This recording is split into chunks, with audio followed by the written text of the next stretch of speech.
আমার রান্নার চ্যানেল তেল ঝালে আপনাদেরকে স্বাগতম।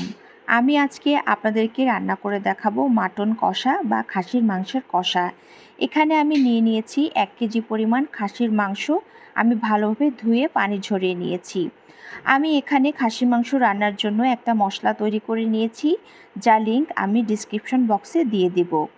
এখানে আমি আরও একটি মশলা তৈরি করে নেব, যার জন্য নিয়ে নিলাম 1 টেবিল চামচ গুঁড়া মরিচ।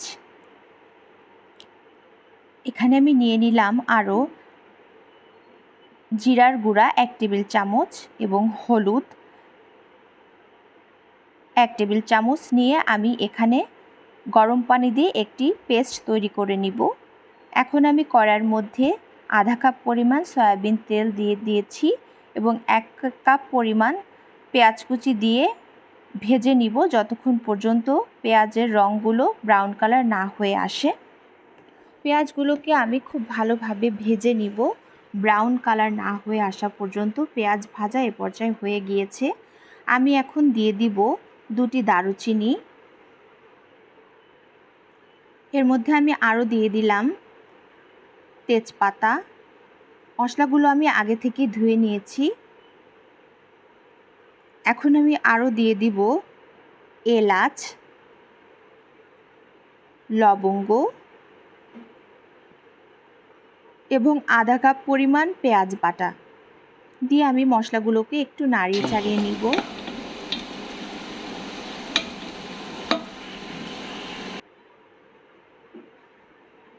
এখন আমি দিয়ে দিব যে পেস্টটি আমি বানিয়ে রেখেছিলাম মশলার, সেটি।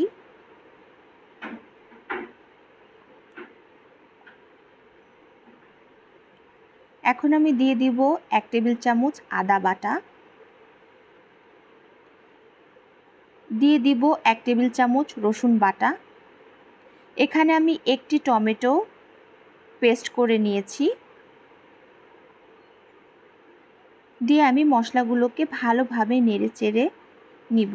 এখন আমি দিয়ে দিব স্বাদ মতো লবণ, দিয়ে আমি মশলাগুলোকে ঢাকনা দিয়ে কষাবো যতক্ষণ পর্যন্ত মশলাগুলো মোটামুটিভাবে কষে না আসে। মশলা থেকে তেল বেরিয়ে এসেছে। এখন আমি এর মধ্যে দিয়ে দিব খাসির মাংসগুলো।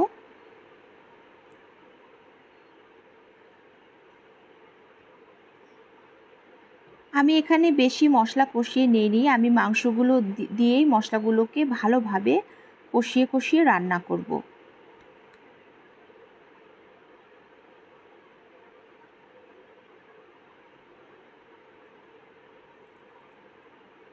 মশলাগুলোর সাথে মাংসগুলোকে খুব ভালোভাবে নাড়িয়ে চাড়িয়ে মিশিয়ে দিতে হবে।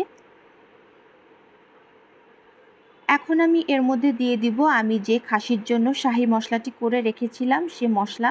এখানে আমি দিয়ে দিয়েছি 1 চা চামচ পরিমাণ, দিয়ে আমি মশলাগুলোর সাথে মাংসগুলো খুব ভালোভাবে মিশিয়ে ঢেকে রান্না করব। এখানে কিন্তু আমি কোনো পানি ব্যবহার করিনি, মাংস থেকে পানি উঠে এসেছে। আমি মাংসগুলোকে আরও একবার নাড়িয়ে দিলাম।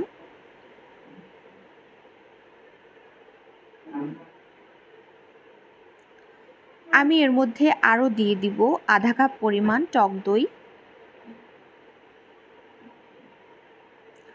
টক দই দিয়ে আমি আবারও একটু ভালোভাবে মিশিয়ে নিলাম। মিশিয়ে নিয়ে আমি ঢেকে রান্না করব যতক্ষণ পর্যন্ত মাংস থেকে পানি শুকিয়ে না আসে।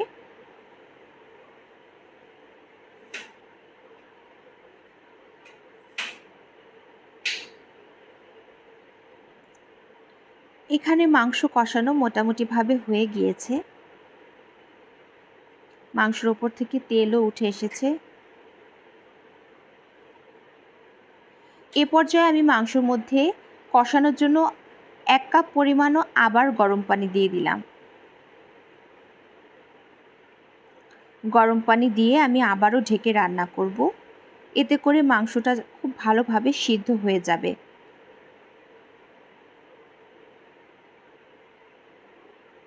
মাংসটা প্রায় সিদ্ধ হয়ে এসেছে।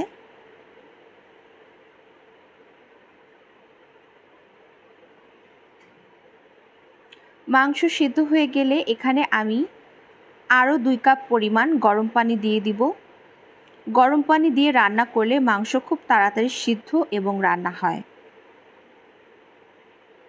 দিয়ে আমি ঢেকে দিলাম। ঢেকে আমি রান্না করব যতক্ষণ পর্যন্ত মাংস উপর থেকে তেল না উঠে আসে। এখানে আমি বেশি ঝোল রাখবো না, মাংসটা আমি গ্রেভি এখানে কম রাখবো। এখানে আমি আরও 1 চামচ দিয়ে দিলাম আমার সেই শাহি মশলা। এখানে দিয়ে দিলাম পেঁয়াজ বেরেস্তা 2 টেবিল চামচ পরিমাণ। দিয়ে আমি আবারও ঢেকে মাঝারি আঁচে রান্না করব। এখানে আমি দিয়ে দিয়েছি স্বাদের জন্য চিনি, সামান্য পরিমাণ চিনি দিয়ে দিয়েছি। এখানে চিনির পরিমাণ হবে আধা টেবিল চামচের মতো। দিয়ে আমি ঢেকে অল্প আঁচে এখন রান্না করব যতক্ষণ পর্যন্ত মাংসটা একদম কষা কষা না হয়ে আসে। এখানে আমি দিয়ে দিয়েছি 1 চা চামচ পরিমাণ ঘি। ঘি দিয়ে ঢেকে আমি আবারও রান্না করব। আমার রান্না প্রায় মোটামুটি শেষ। মাংসের উপর থেকে তেল উঠে এসেছে, মাংসটি কষা কষা হয়ে গিয়েছে। এই রান্নাতে কিন্তু বেশি গ্রেভি থাকবে না। এভাবে আপনারা বাসায় ট্রাই করে দেখতে পারেন, এটি খেতে খুবই সুস্বাদু হয়। এখন আমি নামিয়ে পরিবেশন করব। আমার মাংস কিন্তু এখানে খুব ভালোভাবে সিদ্ধ হয়েছে। আমি কিন্তু কোনো ম্যারিনেট করিনি, আমি সরাসরি রান্নাতে চলে গিয়েছিলাম কোনো ম্যারিনেট ছাড়াই। আপনাদের আমি একটি মাংস ভেঙে দেখাবো যে এটি কতটি সুসিদ্ধ হয়েছে। আমার রান্না যদি আপনাদের একটু ভালো লেগে থাকে একটি লাইক, কমেন্ট এবং শেয়ার করে যাবেন। আপনারা যেখান থেকে দেখছেন আপনাদের সুস্থতা কামনা করে আজকের ভিডিও এখানে শেষ করছি। অনেক অনেক ধন্যবাদ।